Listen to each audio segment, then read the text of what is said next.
This week in post, a quick tip on split toning in Lightroom.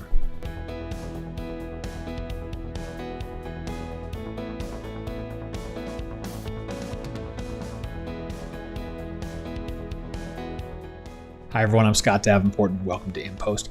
Before I get into today's tip on split toning in Lightroom, big thanks to Paul. He attended the San Diego workshop last September, and this is kind of like the ultimate in-post thing. He offered to do a little metal print for me.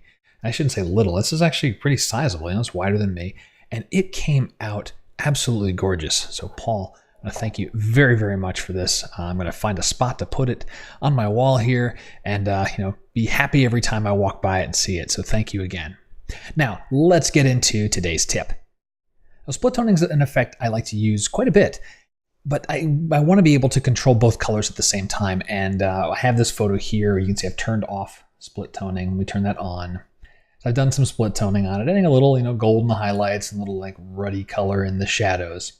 So normally how you work this is you'll bring open your color swatch and you get your point here and you can start moving it around. You can see I'll make this green so we can see what's happening. And then you want to adjust your shadows. Well, you click on that button. Well, you're still working with the highlights. I just came from green all the way over here. So let's undo that. Oh, I'm going to have to undo a lot. Anyway, there we go. Okay. So what do you do if you want to be able to work with both colors? Well, I found this little keyboard shortcut that lets you control both points in a single color panel here in the split toning. So let me bring up this gold color again. And so you can see that this has got a white border on this color point. So that is highlights, the thing that I'm controlling right now. And so again, to make this obvious, let's move this over toward maybe an orange color. Okay, so that's a nice shift. Now let's say I want to change the shadow, but I don't want to keep bouncing back and forth.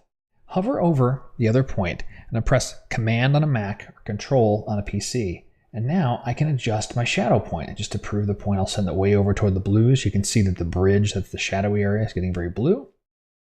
And once I'm done with that, I can go back to my original highlight point. I can play with that. If I want to touch that shadow, the one that's not got that got a gray border on it, not a white border at that point, Command or Control click and move that around. And so you can adjust both points within the same color panel for split toning. I find this to be incredibly useful because I usually don't know exactly what kind of color tone I want to add.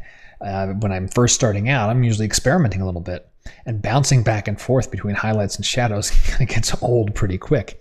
So I don't know if this is a documented thing anywhere. I just decided, there's probably a Command key or an Option key or an Alt key, some type of key that would let me control both points. Turns out to be Command or Control. So when you are adjusting split toning, you don't have to bounce between both color panels. Use that keyboard stroke and you'll be good to go.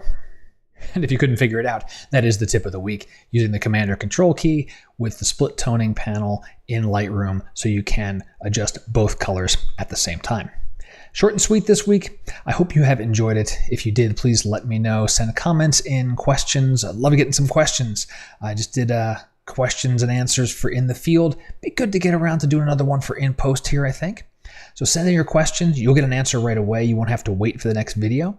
And then maybe your question shows up on In Post and you get to share this with the world. And until next time, my name's Scott Davenport and happy shooting.